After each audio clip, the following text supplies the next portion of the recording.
माझ्या महाराष्ट्रातील बांधवांनो, भगिनींनो आणि मातांनो, नमस्कार. जय महाराष्ट्र. पहिल्या प्रथम आपल्याला कल्पना आहेच की आज मी आमदारकीची शपथ घेतली. त्या मुख्यमंत्री पदाला या महिनाअखेरीस 6 महिने होत आहेत. आज आमदार झालो. हे सगळं काही मी करू शकतो आणि होतो आहे हे आपल्या सर्वांच्या आशीर्वादाच्या जोरावरती आणि शुभेच्छांच्या जोरावरती. साहजिकच आहे, या निमित्ताने मला सर्व राजकीय पक्षांचे, महाविकास आघाडीतल्या सर्व नेत्यांचे, आमदारांचे आभार मानायचे आहेत.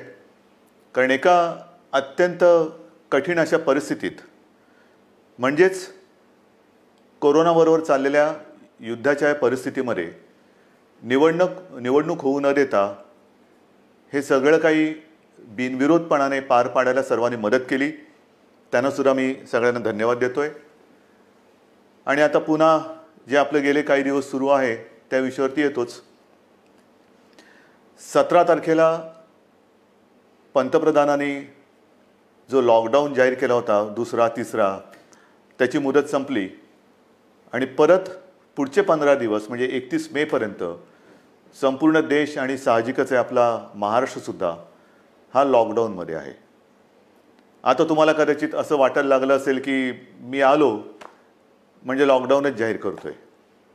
साहजिकच आहे, कोणालाही घरी विशेषतः कामाशिवाय डांबून ठेवणं किंवा बसवणं यासारखी मोठी शिक्षा असू शकत नाही. पण नीट समजून घ्या, मी कदाचित कोणाला आवडत असेल, कोणाला आवडत नसेल, की याच्याकडे काही उत्तरच नाही आहेत.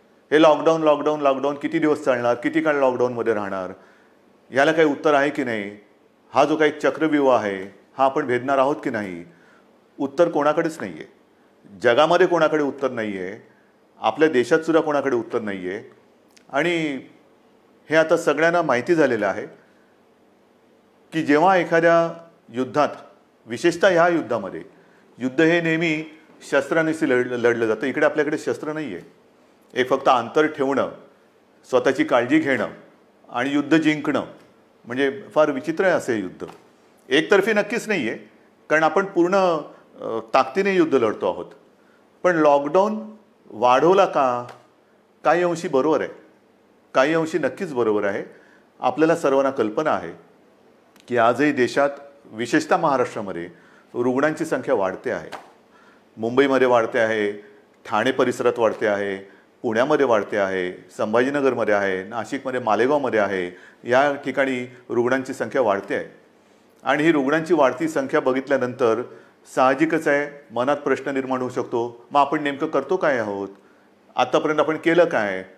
मी गेल्याही वेळेला आपल्याला सांगितलं होतं की एक गोष्ट नक्की, की जी काळजी आपण मार्चपासून घ्यायला लागलो, जवळपास आपण कर्फ्यू, संचारबंदीपर्यंत आलो होतो आणि त्याच्यानंतर देशभरात लॉकडाऊन जाहीर केला गेला. जर हे आपण केलं नसतं तर जो एक अंदाज आपल्या देशात, महाराष्ट्रात आणि मुंबईमध्ये किती आत्तापर्यंत रुग्ण झाले असते, किती आत्तापर्यंत त्याच्यात मृत्यू पावले असते, हा अंदाज नुसता बघितला तरी अंगावरती काटा उभा राहतो. आणि म्हणून मी मागेही आपल्याला म्हटलं होतं की अजूनही शृंखला आपण तोडली जरी नसली तरी एक गोष्ट नक्की, की त्याच्या वाढीवरती, गुणाकारावरती नियंत्रण आपण हे नक्की ठेवलेलं आहे. गतिरोधक म्हणून हा जो काही लॉकडाऊनचा काळ आहे त्याचा आपल्याला नक्की उपयोग झालेला आहे. मग आता किती काळ चालणार? नुसता लॉकडाऊनकडे बघून चालणार नाही. रेड, ऑरेंज, ग्रीन, रेडमध्ये सुद्धा कंटेनमेंट एरिया, हे असे जे काही आपण विभाग केलेले आहेत. ग्रीन झोनमध्ये आपण हळूवारपणाने जवळपास सगळं काही उघडायला परवानगी दिलेली आहे, ती अजूनही देत आहोत. आणखीनही तिथले निर्बंध हे येत्या काही काळामध्ये आपण आणखीन शिथिल करतो आहोत. ऑरेंज झोनमध्ये सुद्धा ही शिथिलता आणलेली आहे. रेड झोनमध्ये विशेषतः कंटेनमेंट एरिया आहे, तिथे मात्र अजूनही आपल्याला शिथिलीकरण करणं हे परवडणार नाही, नक्कीच नाही आहे.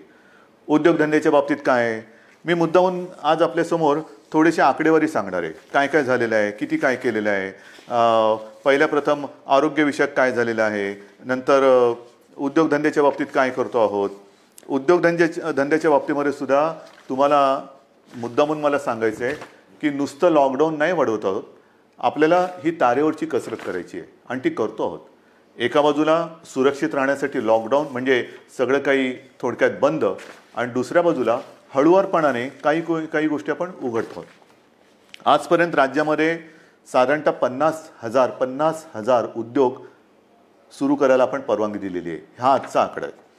आणि ह्या 50,000 उद्योगामध्ये जवळपास साधारणतः 5-1 लाख मजूर हे काम करायला लागलेले आहेत. तसं बघितलं तर राज्यामध्ये 70,000 उद्योग सुरू करायला आपण परवानगी दिलेली आहेच, पण 50,000 उद्योग हे प्रत्यक्ष सुरू झालेले आहेत.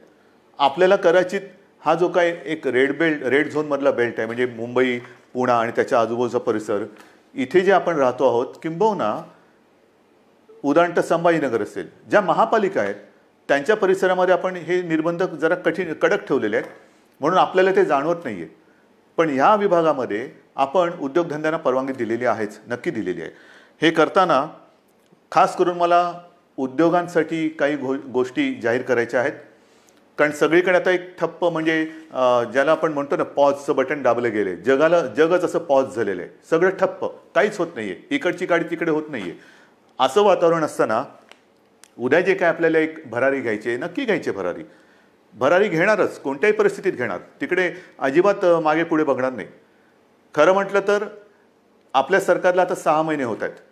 नवीन सरकार असताना नवीन स्वप्न आहेत आपली. आपण एक अर्थसंकल्प जाहीर केला काय, त्याच्यात नवीन गोष्टी जाहीर केल्या काय, आणि त्या अंमलबजावणीला सुरुवात करण्याच्या आधीच आपल्याला या संकटाला सामोरं जावं लागतंय. ह्या ज्या काही सगळ्या आपल्या योजना आहेत, या योजना कोणत्याही परिस्थितीत आपण अंमलात आणणार म्हणजे आणणारच. त्या एका हिमतीने आपण पुढे जातो आहोत.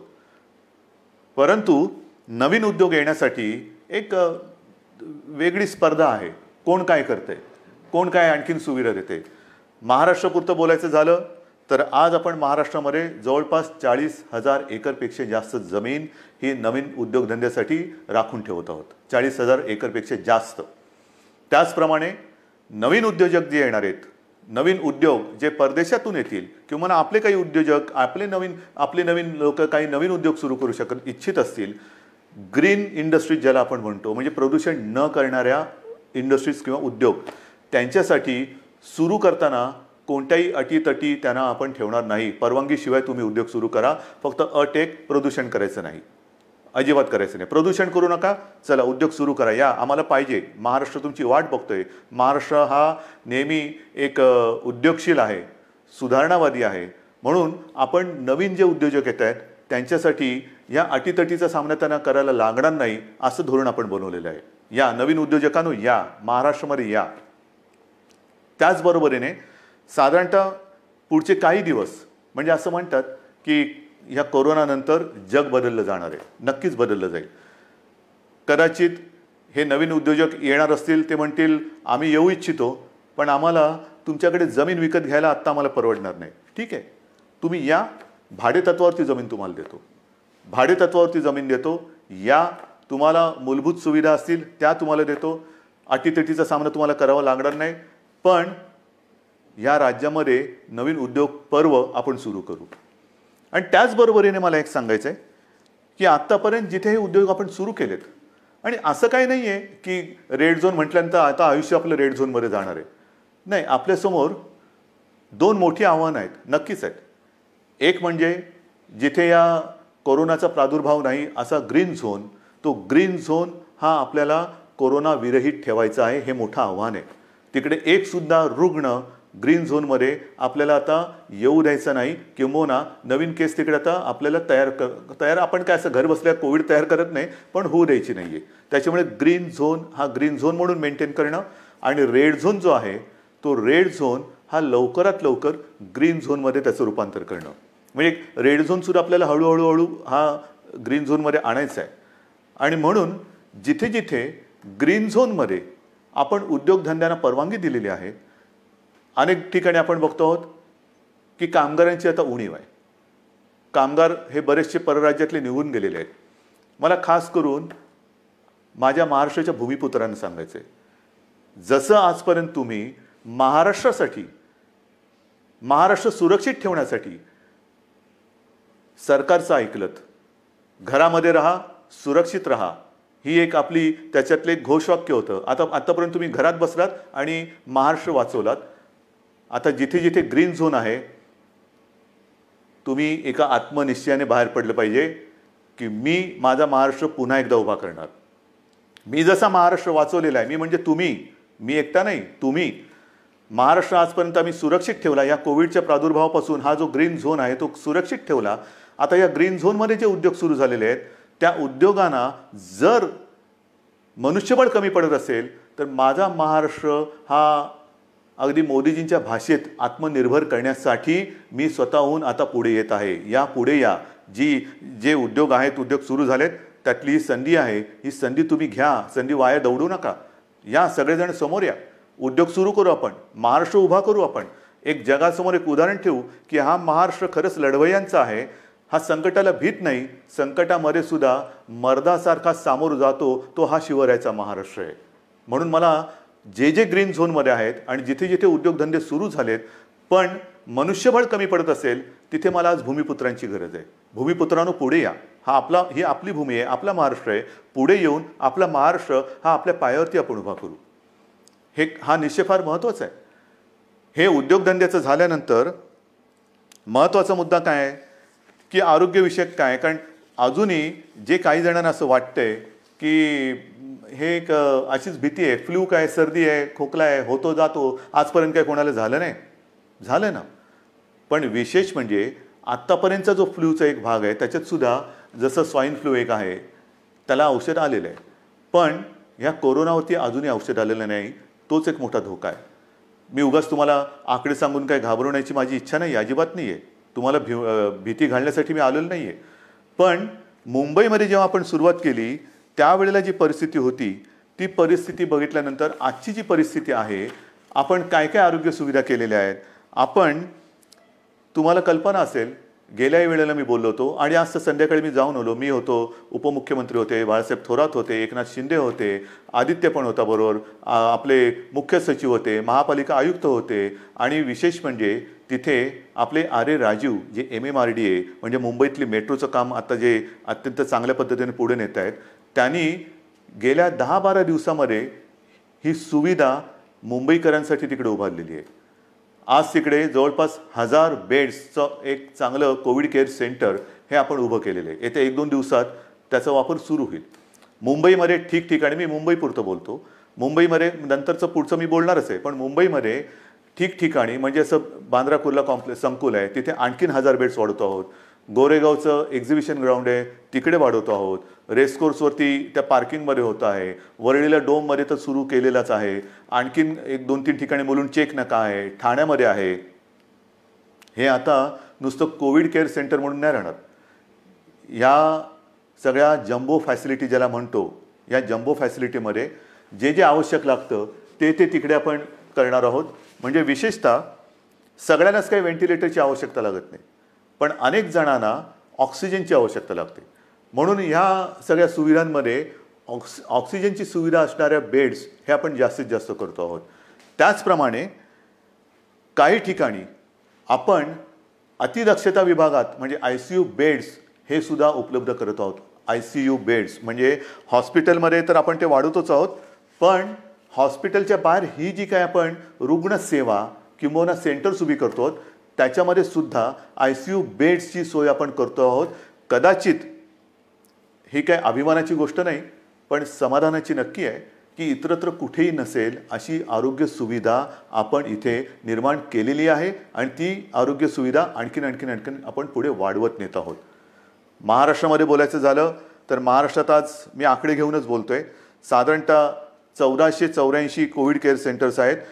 2,48,000 बेड वगैरे आहे, पण साधारणतः 2.5 लाख रुग्णशय्या ह्या आयसोलेशन म्हणजे ऑक्सिजनसह ह्या आज महाराष्ट्रामध्ये आपण उपलब्ध करत आहोत.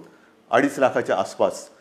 आज एक गोष्ट साहजिकच आहे, हे संकट एवढं मोठं आहे की काही वेळेला असं वाटतं की रुग्णांना बेड मिळत नाही आहे.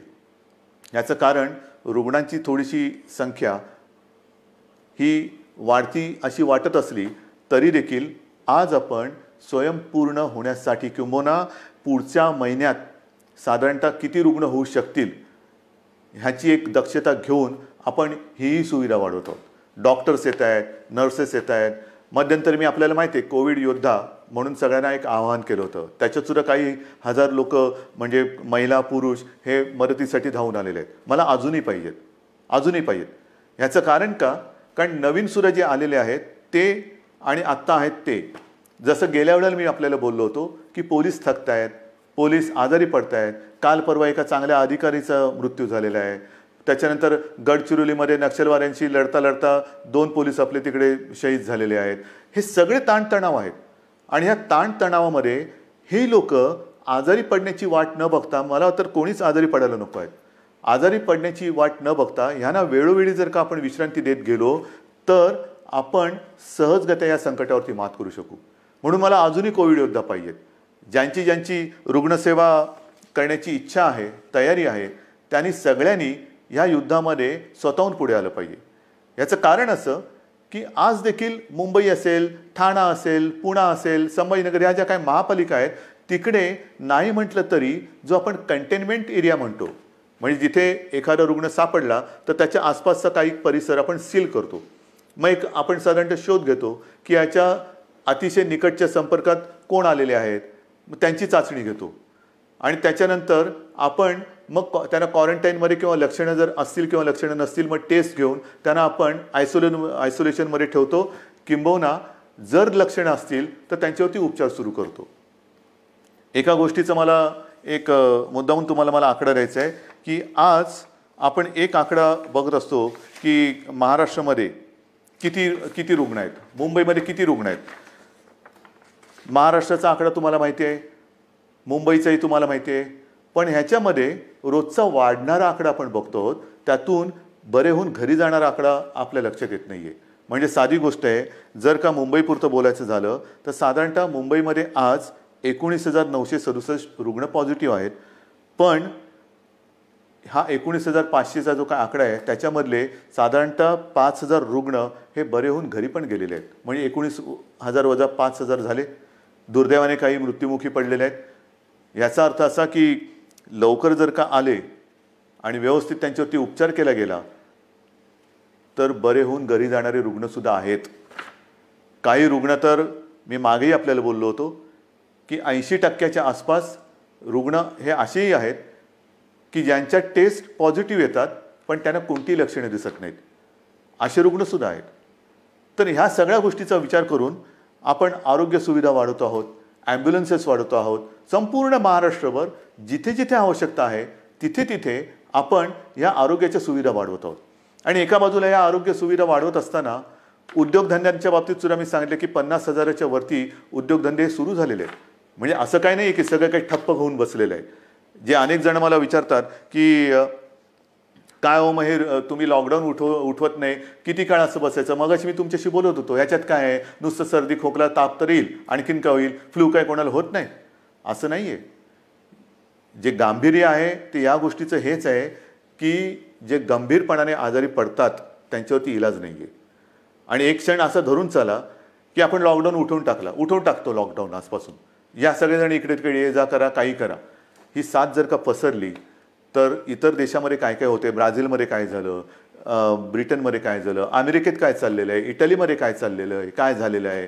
मला हे कोणत्याही परिस्थितीत महाराष्ट्रात होऊ द्यायचं नाही आणि मी होऊ देणार नाही, अजिबात होऊ देणार नाही. मी टीकेचा धनी होईन. मी तुम्हाला मागेही बोललेलं आहे, महाराष्ट्रासाठी वाईटपणा घ्यायला माझी तयारी आहे, पण जे जे मला पटतं ते महाराष्ट्राच्या हिताचं मी करणार म्हणजे करणारच. आणि म्हणून जो रेड झोन आहे तिकडे मी अजूनही उद्योगधंदे पूर्णपणे उघडायला का देत नाही आहे की क्षणभर धरून असं धरून चाला की उद्योगधंदे उघडले आणि ही साथ त्यांच्यात घुसली. आजच मजूर आपापल्या घरी निघून गेलेले आहेत. म्हणजे उद्योगधंदे सुरू होतील आणि त्या मजुरांमध्येही साथ जर घुसली तर काही तर जीवानिशी जातीलच, आजारी तर पडतीलच. आणि मग त्यावेळेचा अघोषित जो लॉकडाऊन असेल तो किती काळ चालेल त्याचं उत्तर आपल्याकडे कोणाकडे नसेल. मग त्या लॉकडाऊनची वाट बघायची का आत्ता जे काही आपण हे संकट नाही म्हटलं तरी त्याचा वेग मंदावून रोखून ठेवतो आहोत, त्याचा पूर्ण अंदाज घेऊन हळूहळू टप्प्याटप्प्याने एक एक गोष्टी उघडत जायचं, हा विचार आपण करायला पाहिजे आणि तो आपण करतो आहोत. आणि तो जर का आपण करत नसतो तर तुम्ही एवढे सगळे जण या सरकारच्या सोबत राहिल्याच नसतात. इतर राज्यांमध्ये जाणारे जे मजूर आहेत त्या सगळ्या मजुरांची आजपर्यंत आपण अगदी व्यवस्थित काळजी घेत होतो आणि घेतली. दिवसातनं मी तुम्हाला सांगितलं की किमान 5.5-6 लाख मजुरांना आपण दिवसातनं 3 वेळा हे जेवण देतो. म्हणजे सकाळीचा नाश्ता ब्रेकफास्ट आणि दुपारचं आणि रात्रीचं जेवण, त्यांच्यासाठी आपण या सगळ्या योजना करत होतो. पण बरेच जण असं म्हणायला लागले की आम्हाला घर जाना आहे, गाव जाना आहे. तेव्हाही मी त्यांना वचन दिलं होतं की तुम्ही चिंता करू नका, आम्ही इतर राज्यांशी बोलतो आहोत, केंद्राबरोबर बोलतो आहोत. जसजशी सोय होईल तसतसं आम्ही तुम्हाला तुमच्या घरी तुमच्या राज्यात पाठवण्याची सोय करतो आहोत आणि ते पाठवल्याशिवाय आम्ही राहणार नाही. आणि त्याच्याप्रमाणे आज जवळपास मला वाटतं 5-1 लाख मजुरांना आपण ट्रेननी आणि बसेसनी हे इतर राज्यात अत्यंत नियंत्रित पद्धतीने हे पाठवलेलं आहे, कुठेही खळखळ होऊ न देता. पण मला एक काय सांगायचं आहे की हे सगळे जे काही इतर राज्यातले मजूर आहेत, रस्त्यावरनं चालत आहेत, अजूनही काही ठिकाणी आहेत, कशाला चालता, क्यों चल रहे? आपके लिए हम पूरी कोशिश नहीं, शुरुआत तो हुई है. ट्रेन से आप जा रहे हैं घर, बस से जा रहे हैं, तो ऐसे रास्ते पे मत चलो, रास्ते पे नहीं चलना. बीच में कोई फिर एक्सीडेंट कभी होता है, क्यों कर रहे हो ये सारी चीज़ें? आपके लिए हर एक राज्य के लिए ट्रेन की सुविधा शुरू हो गई है, बस की सुविधा शुरू हो गई है. आप जहाँ भी हो वहीं पर रुके. हमारे पूरे स्टेट में अलग अलग जिलों में डिस्ट्रिक्ट में कलेक्टर्स हैं, उनके सब साथी हैं, आपका इंतजाम वो कर रहे हैं, ठीक से कर रहे हैं. और जब भी ट्रेन की सुविधा, जैसे रोज़ाना कुछ ट्रेन चल रही है, कुछ उत्तर प्रदेश में जा रही है, बिहार में चल रही है, पश्चिम बंगाल में जा रही है, राजस्थान जा रही है, गुजरात जा रही है, जैसे जैसे वो आती जाएगी हम आपको भेज रहे हैं. बेताब ना होना, काही गरज नाही आहे. तुम्हाला आम्ही पूर्णपणे सुरक्षितपणाने तुमच्या राज्यात आम्ही सोडतो आहोत. आणि आजपर्यंत मी म्हटलं ना की एवढे मजूर हे महाराष्ट्रातून त्यांच्या राज्यात गेलेत, त्यांच्या घरी पोचलेत, बसेसने आपण पाठवलेले आहेत. आणि विशेष म्हणजे त्यांच्याकडनं आपण कुठेही तिकीट्स नाही घेतलेली. मुख्यमंत्री सहायता निधीतून त्यांचा खर्च केलेला आहे. काही संस्था पुढे आलेल्या आहेत, त्यांनी त्यांचे पैसे दिलेले आहेत. त्यांना हे कारण हे गरीब आहेत, काम करणार आहेत, तळहातावरती पोट असणार आहेत. तळहातावरती पोट असल्यानंतर जर त्यांची रोजची मेहनत ही होणार नसेल किंवा काम मिळणार नसेल तर यांच्याकडे तिकिटाचे पैसे कुठून येणार? म्हणून त्यांना आपण आपल्या सरकारच्या माध्यमातून सरकारच्या खर्चाने आपण त्यांना पाठवतो आहोत. हे झालं त्या राज्यात जाणाऱ्या लोकांचं. मग आता मी येतो माझ्या आपल्या राज्यातल्या लोकांकडे. मुंबई म्हटल्यानंतर साहजिकच आहे कोकण आणि पश्चिम महाराष्ट्र इथे राहणारे लोक खूप आहेत. तेही मागे लागलेत. हे काय तुम्ही त्या राज्यातल्या लोकांना पाठवता, आम्ही काय केलंय, आम्हाला कधी घरी पाठवणार? अरे तुम्ही तर आपले आहात. आजपर्यंत तुम्ही सहकार्य केलेलं आहे, तुम्हालाही हळूहळू मी पाठवतो घरी. पण आज थोडे अस्वस्थ नका होऊ. कारण आजपर्यंत कोकण म्हटल्यानंतर मला माहिती आहे हा आंब्याचा सीझन, काजूचा सीझन, सगळा एक कोकण म्हणजे गंमत असते. ह्या मोसममध्ये कोकणात जाणं फणस आहे, मजा असते. कोकणामध्ये जाणं हे या दिवसात सुट्टी, मग कोणाचे आजी आजोबा असतील, कोणाचे मामा मामी असतील, काका काकी असतील, सगळे नातेवाईक असतात, त्यांच्याकडे जायचं, गावातल्या घरात राहायचं, आंबे खायचे, गंमत असते. पण ह्या उन्हाळ्यात ती गंमत नाही आहे. मी आपल्याला सगळ्यांना मुद्दामून एक विनंती करतो की कृपा करून आपण तरी रस्त्यावरनं किंवा इकडून तिकडून असे जाऊ नका. कारण मुंबईमध्ये आपण काळजी घेतो आहोत, प्रत्येक जिल्ह्यात आपण काळजी घेतो आहोत, पण प्रत्येक जिल्ह्यात आरोग्य सुविधा ज्या आहेत त्यांची एकूण जर का मर्यादा बघितली आणि काही जिल्हे हे कोविड मुक्त आहेत, आज सुद्धा तिकडे प्रादुर्भाव झालेला नाही, ते आपल्याला तसेच ठेवायचे आहेत. जर आपल्याला लवकरात लवकर या लॉकडाऊनमधून बाहेर यायचं असेल तर पहिलं म्हणजे जे आपले ग्रीन झोन आहेत जिकडे कोविडचा प्रादुर्भाव नाही, हे जिल्हे हे विभाग आपल्याला ग्रीन झोन म्हणूनच ठेवावे लागतील. म्हणून आपण सुद्धा घरी जाताना असेच उठून निघू नका. आपल्याला सुद्धा जर जायचं असेल, खरंच पहिलं जायचं आहे का थोडे दिवस थांबून आपण जाऊ शकता, थोडा धीर धरला तर सगळ्यांनाच बरं होईल. आपण इथून तिथे जाणार, काही ठिकाणी जसं आता उदाहरण तर रत्नागिरी आहे, इतर काही ठिकाणी आहेत, इथे आपल्याकडनं काही गेलेले लोक आहेत ते पॉझिटिव्ह निघाले. झालं एक केस तिकडे आली, मग तिकडे पुन्हा ते कंटेनमेंट झोन आला, हे आलं ते झालं, म्हणजे आत्तापर्यंत जिकडे काही नाही आहे तिकडे हा सगळा नसता खटोटोप आला. तर म्हणून मला असं वाटतं थोडंसं धीराने जाऊया. एक नियंत्रित पद्धतीने जसं आपण इतर लोकांना पाठवतो आहोत परराज्यातले काही लोक आपण आपल्याकडे घेतो आहोत. आता तर परदेशातून आपल्याकडे येणारी लोक सुद्धा सुरू झालेली आहेत. हळूहळू आता जग हालचाल करायला लागलंय. असं काही नाही की सगळे ठप्प बसलेत. परदेशातली लोक आपल्याकडे परत येत आहेत. आपल्याकडची काही जी अडकलेली लोक ती परदेशात त्यांच्या देशात जात आहेत. रोजची थोडी विमानं सुरू झालेली आहेत. पण इथले तिथे आणि तिथले इथे आल्यानंतर क्वारंटाईन म्हणजे विलगीकरण हे फार महत्त्वाचं आहे. विलगीकरण, कारण आपण जर का कळत नकळत हा व्हायरस आपल्यासोबत नेत असू तर आपल्यापासून, मी जसं मगाशी म्हटलं ना की काही जणांना ह्याचा प्रादुर्भाव झालाय पण लक्षातही येत नाही एवढं चांगल्या पद्धतीने ते त्याचा प्रतिकार करतायत. म्हणजे लक्षणं नाही आहेत आणि कोणत्याही औषधाशिवाय ते बरेही होत आहेत. परंतु त्यांना जरी काही झालं नाही आणि होऊ नयेच तरी वाहक म्हणून ते काम करू शकतात. म्हणजे त्यांना काही नाही झालं आणि गेला घरी आणि कळत नकळत व्हायरसचा प्रादुर्भाव झाला असेल तर तो तिकडे दिला व्हायरस, म्हणजे तो इकडचा व्हायरस तिकडे गेला आणि जो तिथे नाही आहे तो पसरून ठेवला. म्हणून मला माझ्या खास करून कोकणातील बांधवांना, माता भगिनींना सगळ्यांनाच सांगायचं आहे, पश्चिम महाराष्ट्रातल्या सगळ्या बांधवांना भगिनींना सांगायचं आहे की कृपा करून घाई गडबड करू नका, अस्वस्थ होऊ नका. हे थोड्या काळापुरती ही परिस्थिती आहे, तिच्यावरती आपण मात करतो आहोत, मात करणार आहोत. आपले कुटुंबीय आहेत, आप्तजन आहेत, त्यांच्या सुरक्षेसाठी जर का आपण आपलं हे जाणं थोडंसं थांबवलं आणि काही दिवसानंतर जर जाण्याचा विचार केला तर महाराष्ट्रावरती, तुमच्या कुटुंबियांवरती फार मोठे उपकार आपले होतील. म्हणून कुठेही अस्वस्थ होऊन लगेचच्या लगेच जर जाण्याची गरज नसेल तर पुन्हा मी सांगतो की कृपा करून आपल्या घरी जाण्याची म्हणजे गावी जाण्याची घाई करू नका. आता पुन्हा मी थोडंसं एक सांगणार आहे की अनेक जण आता म्हणायला लागलेले आहेत की कोरोनासोबत जगायला शिका. म्हणजे काय करायचं? आमची तयारी आहे कोरोनासोबत जगायची, पण कोरोनाची तयारी का आम्हाला त्याच्यासोबत जगू द्यायची? कोरोना जर का तयार नसेल तर आपण कसं त्याच्यासोबत जगणार? पण हे जगणं जर का अनिवार्य असेल तर काही गोष्टी, म्हणजे कोरोनानंतर जग बदलेल, नक्की बदलेल. काय बदलेल? तर कोरोनानंतर आपल्याला जसं आपण म्हणतो ना की आजपर्यंत घरात राहा आणि सुरक्षित राहा, आता आपल्याला नवीन एक वाक्य घ्यावं लागेल. घरात राहा, सुरक्षित राहा हे झालं, पण घराबाहेर राहताना सावध राहा. नेहमी आपल्याला एक सावधानता बाळगायला पाहिजे. म्हणजे ओघाने आलंच हात धुणं.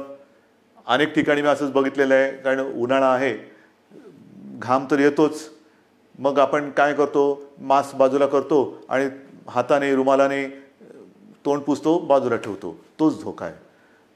पहिली गोष्ट, हात सतत धुत राहायचं.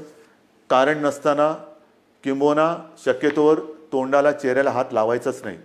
कारण हा जो व्हायरस आहे अजूनही त्याच्यावरती संशोधन सुरू आहे. किती काळ कुठल्या पृष्ठभागावर तो किती काळ जिवंत राहू शकतो.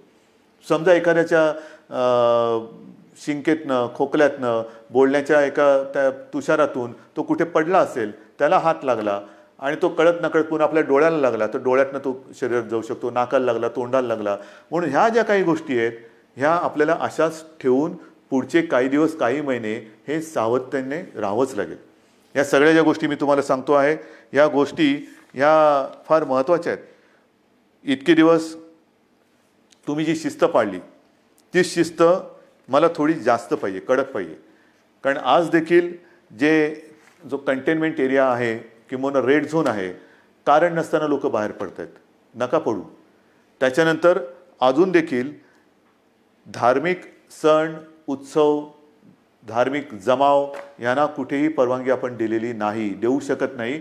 कारण जेवढी गर्दी होईल तेवढा हा धोका अधिक वाढणार आहे, अधिक पसरणार आहे. आणि म्हणून सावध राहामध्ये दोन हात अंतर ठेवून, 2 हात दूर राहिलेलं बरं. तसं 2 हात दूर राहून एकमेकापासून आपल्याला राहायचं आहे. तोंडावरती मास्क तर लावायचा आहे, हात सतत धुवायचे आहेत. आणि सरकारच्या सूचना, म्हणजे 31 तारखेपर्यंत जरी लॉकडाऊन हा असा असला तर ह्या गतिरोधक आहे. आजपर्यंत ग्रीन झोनमध्ये जवळपास सगळी बंधने आपण शिथिल केलेली आहेत. महत्त्वाचा मुद्दा, या ठिकाणी आता हळुवारपणाने काही दुकानंसुद्धा आपण उघडायला परवानगी देऊ येत्या काही काळामध्ये. कोणतीही गोष्ट ही सुरू करण्यापूर्वी आम्ही असं ठरवलं आहे, सरकारने असं ठरवलेलं आहे की जनतेला पूर्ण कल्पना द्यायची. कारण काही गोष्टी तुम्हाला कल्पना आहे, आपण उघडायला परवानगी दिली आणि ही जी काही झुंबड उडाली पुन्हा सगळं बंद करावं लागलं.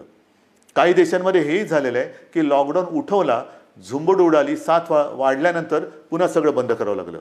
तसं नाही करायचं. आपल्याला शांतपणाने एखादी गोष्ट आपण सुरू करू, ती सुरूच ठेवायची. एखादी गोष्ट म्हणजे जसं मार्केट असेल, दुकानं असतील, आणखीन काही गोष्टी असतील, उद्योगधंदे असतील, एवढ्या शिस्तीने ते आपल्याला पुढे चालवायचे आहेत की एकदा सुरू केलेली गोष्ट पुन्हा थांबवण्याची वेळ येता कामा नये. आणि म्हणून तुम्हाला मी मध्ये सूचना देत राहीन.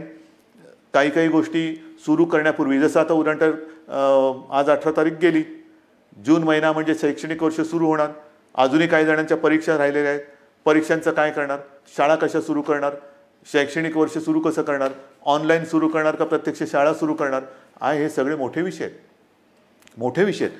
आणि कोणत्याही परिस्थितीत शैक्षणिक वर्ष आपल्याला वाया जाऊ द्यायचं नाही, जाऊ देऊच शकत नाही आपण.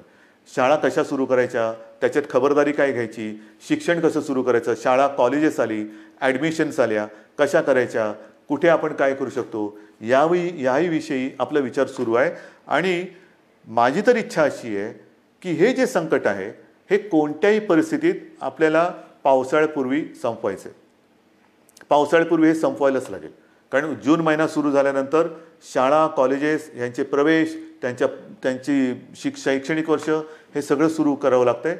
आणि या सगळ्याचा विचार करता मला असं वाटतं, जो वेग मी तुम्हाला मगाशीच सांगितलं, मी आकडे माझ्याकडे आहेत, साधारणतः मे किंबहुना एप्रिल शेवटापर्यंत महाराष्ट्रामध्ये काय रुग्णसंख्या झाली असती, ही संख्या जर का आपण बघितली असती तर थरकाप उडाला असता. मे मध्यामध्ये काय संख्या होऊ शकली असती, काय संख्या होऊ शकते, मे एंडला काय होऊ शकते, हे जे आकडे आपल्यासमोर शक्यता म्हणून येत होते किंवा येत आहेत, ते बघितल्यानंतर हे थरकाप उडवणारे आकडे. पण तिथपर्यंत आपण पोचलो नाही आणि तुम्हाला मी पोचू देणार नाही, अजिबात देणार नाही. जोपर्यंत तुमचा आणि माझा विश्वासाचा धागा हा मजबूत आहे, तोपर्यंत मला खात्री आहे, नवे माझ्यात आत्मविश्वास आहे की हे संकट आपण नुसतं दूरच नाही तर परतून लावल्याशिवाय राहणार नाही. आणि म्हणून मला असं वाटतं, मलाही काही आनंद होत नाही, अजिबात होत नाही की मुख्यमंत्री झालो आणि हे बंद ते बंद ते बंद. म्हणजे पूर्वी मुंबई बंद, भारत बंद आपण करत होतोच, पण हे अशा पद्धतीने नाही. हा बंद कोणालाच परवडणार नाही. आता आपल्याला सगळं पुन्हा एकदा जनजीवन हे रुळावरती आणायचं आहे. जनजीवन हे पुन्हा आपल्याला सहजतेने जगायला सुरुवात करायची आहे. पण ह्याची एक आता अशी शक्यता नव्हे, खात्री वाटते की हे जनजीवन पूर्ण सुरळीत व्हायला काही काळ हा जावा लागणार. जेवढी स्वयंशिस्त आपण अधिक पाळू, तेवढे लवकर आपण ह्या बंधनातून मुक्त होऊ. जेवढी लवकर आपण या कोरोनाची साखळी तोडण्यात यशस्वी होऊ, तेवढं लवकर आपण सगळे बंधनमुक्त होऊ. आणि म्हणून पुन्हा एकदा मी तुम्हाला सगळ्यांना विनंती करतो आहे की जे काही सरकार करतं आहे ते केवळ आणि केवळ कोणताही धोका या महाराष्ट्राला, महाराष्ट्रातल्या माता भगिनींना, बांधवांना होऊ नये, त्याकरता ही पावलं उचलत आहे. साहजिक आहे, तुम्ही अस्वस्थ आहात, तुम्ही बेचैन आहात, कधी हे उघडणार हा प्रश्न जसा तुम्हाला आहे तसाच तो सर्वांना पडलेला आहे.